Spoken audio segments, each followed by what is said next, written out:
London से। तो ये एलएलएम मेरी हो चुकी है।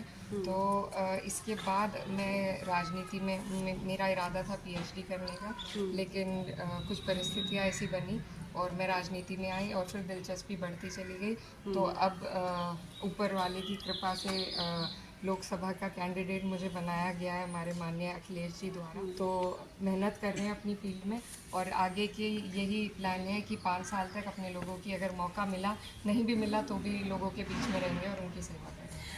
क्योंकि यहाँ पे अगर महिला वोटर्स की बात करें, मुझे लगता है आप क्योंकि एक महिला हैं और युवा चेहरा है, आपको लग रहा है कि महिलाएं आपके साथ में जुड़ रही हैं और आप उनको किस तरह से सशक्त करना चाह रही हैं, क्योंकि आप खुद एक अच्छे बैकग्राउंड के साथ में आती हैं, एक एजुकेटेड बैकग्राउंड से आती हैं। जी देखिए, सबसे ज़रूरी यही है कि पढ़ाई मेरी जो भी मेरी पहचान है, मेरी विरासत भी मेरे साथ है मेरे पिताजी की, और उसके बाद जो भी मैं जिस भी लायक हूँ अपनी पढ़ाई की वजह से हूँ। तो मुझे लगता है कि सबसे बड़ी पहल यही होनी है। हमारे यहाँ पर लड़कियों का अलग से कॉलेज नहीं है, तो मेरी अपनी तरफ से यही कोशिश रहेगी कि क्योंकि एमपी होना एक बहुत बड़ी ताकत है, कोई छोटी चीज़ नहीं है।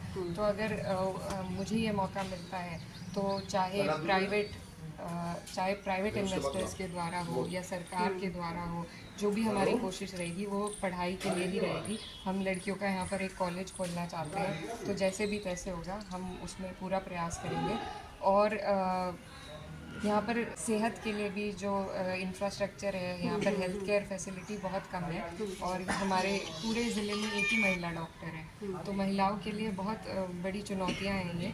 और कहना चाहती हूँ उन्हें कि अगर मैं यहाँ पर निकल सकती हूँ तो कई हमारी बहनें हैं वो भी आगे सामाजिक और राजनीतिक और एडमिनिस्ट्रेटिव रोल्स में हिस्सा ले सकती हैं। तो उसके लिए मैं उन्हें कहना चाहती हूँ। एक आखिरी सवाल, क्योंकि आपने एक अच्छा और सकारात्मक वे में आपने बताया कि आप एजुकेशन वाइज आगे बढ़ाना चाहते हैं, लेकिन कई ऐसे पिछले कुछ वक्त से हम मुद्दे देख रहे हैं, वो हिंदू मुस्लिम जात पात मंदिर मस्जिद की राजनीति करते हुए नजर आते हैं।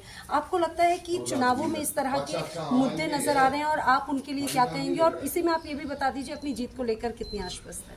देखिए, ये मुद्दे यहाँ पर सभी लोग, सभी बिरादरी, सभी जाति के लोग यहाँ पर मौजूद हैं और कोई अगर मैं किसी से उसकी जाति नहीं पूछूंगी तो कोई मुझसे भी नहीं पूछेगा। ये दीवारें जो हैं ये हमने ही अपने बीच में खड़ी कर रखी हैं। और कुछ जो हमारे राजनीतिक दल हैं ऐसे राजनीतिक दल हैं वो इन चीज़ों पर ज़्यादा ध्यान देते हैं कि वो इन्हीं मुद्दों पर बात करते हैं। हालांकि हमें लगता है कि बात काम की होनी चाहिए। बात जो सार्वजनिक कार्य हैं, चाहे वो शिक्षा के केंद्र में हो, चाहे वो स्वास्थ्य के केंद्र में हो, इंफ्रास्ट्रक्चर के हो, अगर उन पर हम लोग ध्यान देंगे तो जनता के बीच ये कोई मुद्दे नहीं है। आज से पहले भी हिंदू मुस्लिम सब लोग इकट्ठा रहते थे, अब भी रहते हैं और आगे भी रहते रहेंगे। तो ये जो बातें हैं ये लोग अपने राजनीतिक फायदे के लिए कुछ दल करते हैं, लेकिन हम भी पूरे प्रयास इसीलिए कर रहे हैं कि लोगों के बीच में कहीं भी जाकर आप यहाँ पर किसी की बैठक में जाके बैठेंगे, आपसे कोई आपका धर्म और जाति नहीं पूछेगा।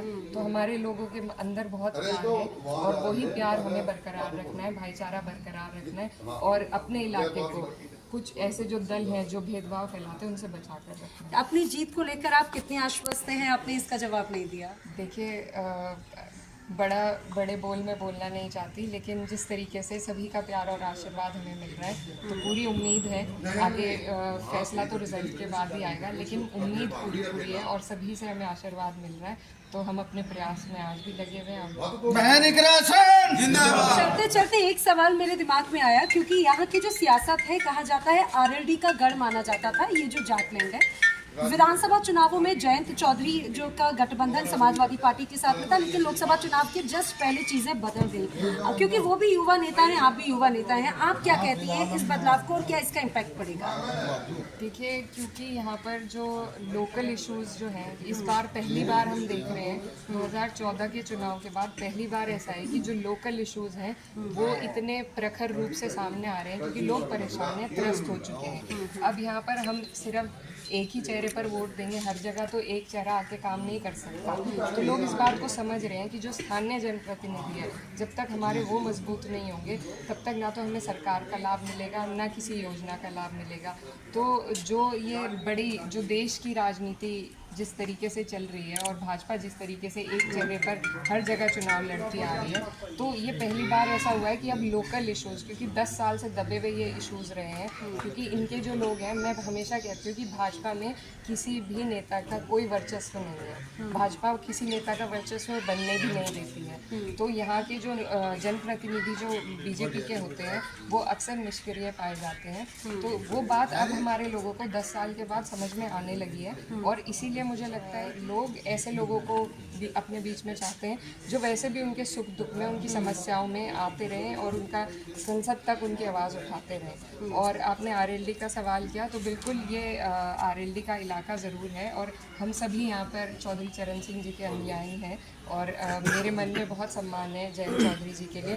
मैं आपको बताऊं, उन्होंने मेरा नाम आगे किया था जब हमारा गठबंधन मजबूत था, तो उसके बाद से, लेकिन क्योंकि यहाँ पर प्रत्याशी भाजपा के हैं और उनकी एंटी इनकम्बेंसी बहुत ज़्यादा रही है, तो उस हिसाब से जो लोग जुड़ते उनके साथ वो जुड़ नहीं रहे हैं, और जो लोग पहले से हैं उनमें भी उत्साह नहीं है। तो इस वजह से हमें नहीं लगता कि इतना कोई यहाँ पर असर रहेगा, क्योंकि इतने धरने हमारे लोगों ने मिलों पर दिए हैं। मैं धरनों में मौजूद रही, हमारे जो आरएलडी के विधायक हैं वो लोग सब मौजूद रहे, लेकिन भाजपा के सांसद ने कभी आकर ये भी नहीं देखा कि ये मेरे संसदीय क्षेत्र के लोग हैं, ये समस्या के लिए यहाँ पर दरी बिछाए बैठे हुए हैं, क्या इनकी बात है, मैं सुनूँ, मैं संसद में उठाऊँ। तो ये सब बातें लोगों के ध्यान में आज भी हैं और रहेंगी, और इसलिए मुझे नहीं लगता कि किसी बड़ी पार्टी का या जो नेशनल नैरेटिव चलाया जाता है उसका यहाँ पर फर्क पड़ेगा। चलो बहुत बहुत धन्यवाद इकरा।